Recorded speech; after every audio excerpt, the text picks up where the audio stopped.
Hi everyone and welcome to the first video that I am filming in the year 2024. I am not gonna lie, I have had such a lovely time off, spending time with my family. It was definitely well needed after the year we had last year. However, for the last couple of days, I have been gagging to get back into this seat.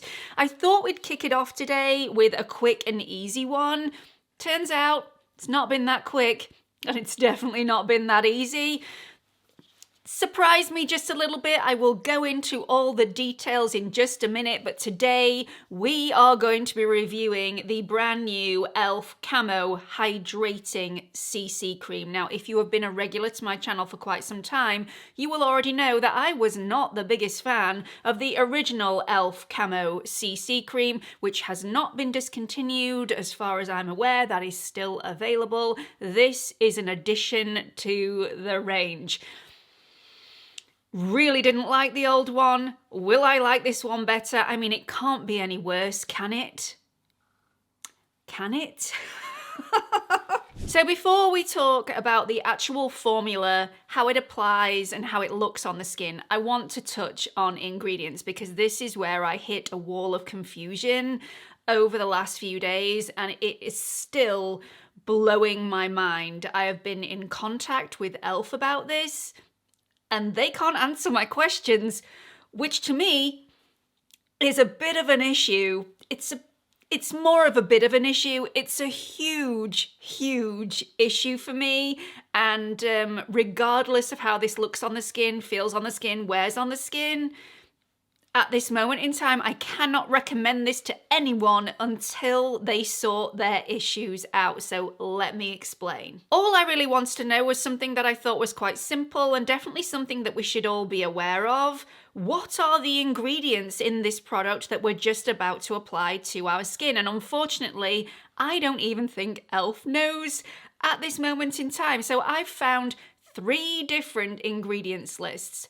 3 for the same product. 2 of them are on the E.L.F. website. That's it, you heard me right. 2 different ingredients lists, and I mean 2 totally different ingredients lists on the same website. And one of them is on the back of the pack. So let me talk you through this. You can get 2 different ingredients lists depending on how you enter the elf.co.uk website. So I put elfcosmetics.co.uk into Google. I then scrolled down and saw a link where you could either go straight into the website's homepage or go straight to the product information of the Camo Hydrating CC Cream. Depending on which one you go into depends on the ingredients list that you see. And once again, both of these ingredients lists are completely different. So if you click on the link that takes you directly to the product and then click on the ingredients list, you'll see quite a lengthy ingredients list. Whereas if you click on the link that takes you to the elf.co.uk homepage and then scroll down to click on the product, you'll receive a slightly smaller ingredients list with the SPF filters at the top of the list. Now, the SPF filters are definitely of interest here because they are completely different in both of these ingredients lists. So the ingredients list on the left includes zinc oxide nano, octinoxate, and titanium dioxide nano, whereas the ingredients list on the right includes zinc oxide, titanium dioxide, homosalate, octosalate, and octocrylene. Another interesting find is that the ingredients list on the left contains some lovely peptides to plump and smooth and hydrate, whereas the ingredients list on the right doesn't contain any peptides at all. The most important find for me, however, because this is the find that actually made me look into the ingredients list in a little more detail, is the fact that the ingredients list 1 does not contain one of the signature ingredients that is actually written on the packaging, the tremella mushroom extract, whereas ingredients list 2 does contain that ingredient. It's all a bit baffling at this stage. So the 3rd ingredients list that I found was on the back of the packaging, Everything is pretty similar to ingredients list 2 on this. However, there are some discrepancies in the form of the SPF filters that are used. So on the back of the pack, we've got zinc oxide, titanium dioxide nano, homosalate, and ethyl hexyl salicylate. So they are the filters that are used as per the packaging. So I just don't know at this point, and I don't think E.L.F do either. And until somebody can clarify what is actually in this product, I don't trust it as far as I can throw it, regardless of how it looks on my skin. But we are going to look into that now, so let's just go for it. I will, of course, fill you in a pinned comment at the top of the comment section should I receive a response from E.L.F. At the moment, I have been in conversation with them. We have had a few emails flying back and forth, but at the moment, I still haven't received a response that answers my questions. So as soon as I do, or if I do, I will let you know.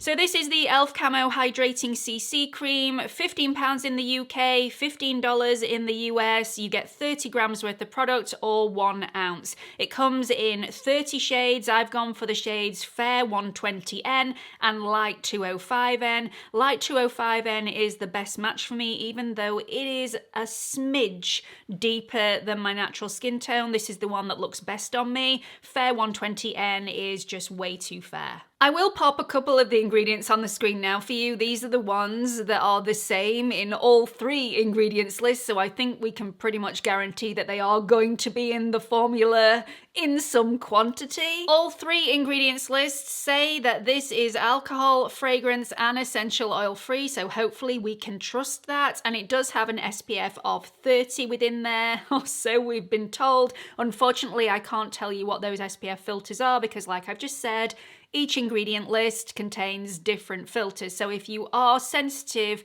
to any SPF filters, this is one to avoid. So there are lots of perfectly nice things about this foundation, but I want to mention the packaging first because I really like the packaging. This is a plastic pump operated tube. If you drop this on the floor, it's not going to smash everywhere, and I am incredibly clumsy, so that is a major bonus for me. This also has a lid on this product, so it's great for travel. And not only that, just in case you lose the lid, this has a locking mechanism on the pump, so it's really easy to lock off. Again, great for travel to add in your suitcase. You know this isn't going to go everywhere. Unfortunately, the pump for me doesn't work consistently. I had no issues with it on day 1, 2, 3, or 4, yet on day 5, which was yesterday, I was continuously having to press the pump up and down for around about a minute before any of the foundation came out. So that was really irritating. It's not the end of the world, but you know, a little bit irritating anyway. So the consistency of the formula is incredibly thick. It doesn't feel thick on the skin. I don't feel like this feels suffocating on my skin. I don't think it's incredibly lightweight either, but it's not one of those formulas that feels heavy. In my opinion, this gives medium coverage immediately, and it is a buildable formula. I wouldn't apply too much though, because this has a tendency of looking incredibly heavy and cakey on the skin. So around about half a pump to a full pump is all you are going to need. And that full pump is if you have a lot of pigmentation that you want to cover over. This does, however, color correct incredibly well. I had 2 dark spots on the side of my face where I ate 1 too many boxes of chocolates over Christmas and my skin started to rebel. This formula covered those over immediately with no hassle. It is smooth to apply. For me, it didn't sit in any fine lines or pores or dryness. I have heard other people say this really does cling to dryness, but I didn't have that experience. Having said that, I am a skincare girl, so I do like to apply a lot of skincare before applying any foundation, so that may be the reason that I didn't get those effects. This gives a satin dewy finish. It doesn't look wet or sweaty, but due to the dewiness, I also don't think it's airbrushing or blurring at all. Due to that, if you do have any texture or pores that you want to disguise, this is not going to be the foundation for you. I actually wore this to my niece's 10th birthday party. My mum was there. I I asked her how I thought my face looked, and she just had one word for me, and that was shiny. So I guess that answers that one. I did find the formula incredibly moisturizing and hydrating. It does dry down, but it does leave a slight tackiness on the surface of the skin. That tackiness, it's not stickiness. It's more of an oily slip, and it's that oily slip that lifts throughout the day. So if you touch your face frequently, this is going to lift on your fingers. If this touches anything like your phone, again, it will transfer because it is definitely not transfer resistant. So I'm going to show you my face with all of my products on minus powder, and without powder you can clearly see every single pore on my skin, every single little bit of texture on my skin.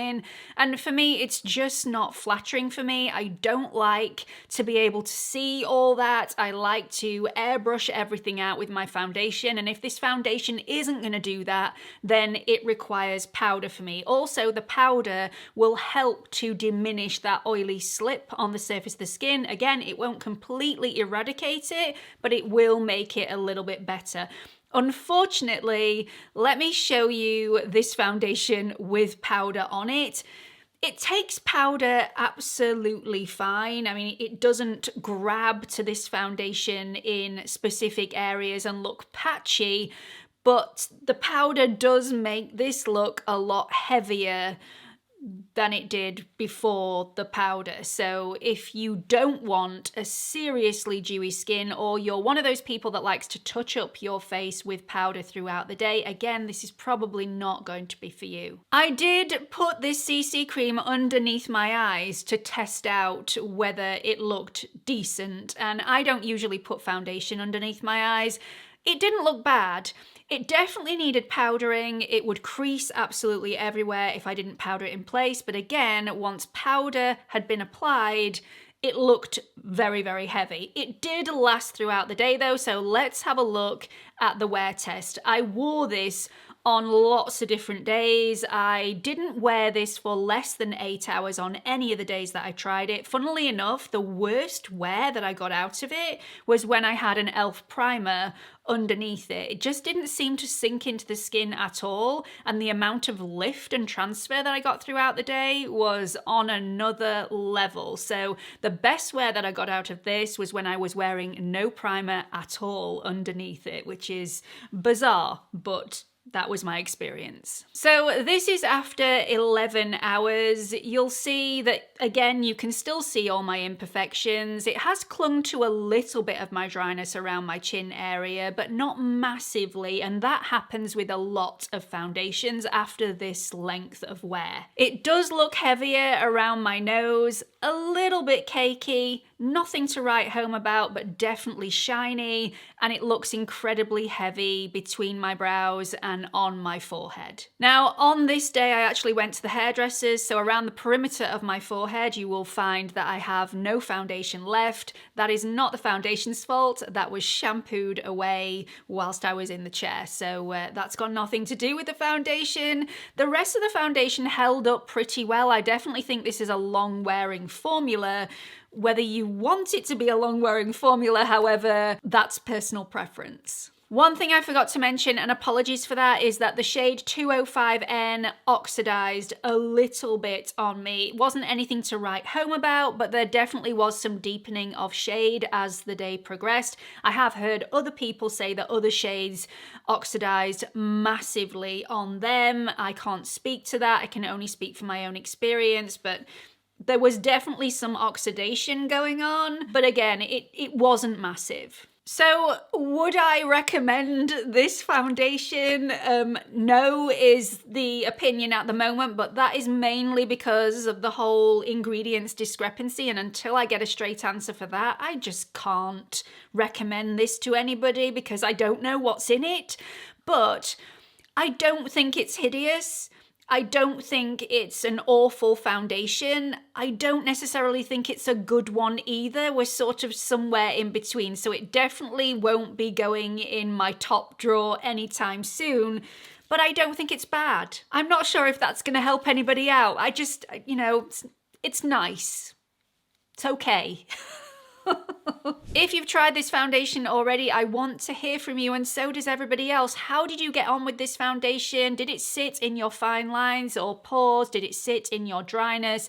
Did it last on your skin all day? If you had success with it, please let everybody know what you had underneath the foundation, how long it wore, and how it looked at the end of the day. Did you use powder for this? Did you use a setting spray? Please share your wisdom with the rest of the pack, because we are all gagging to know. Really hope you found this video helpful. Don't forget to like and subscribe, and I hope to see you all in the next one. Bye everyone.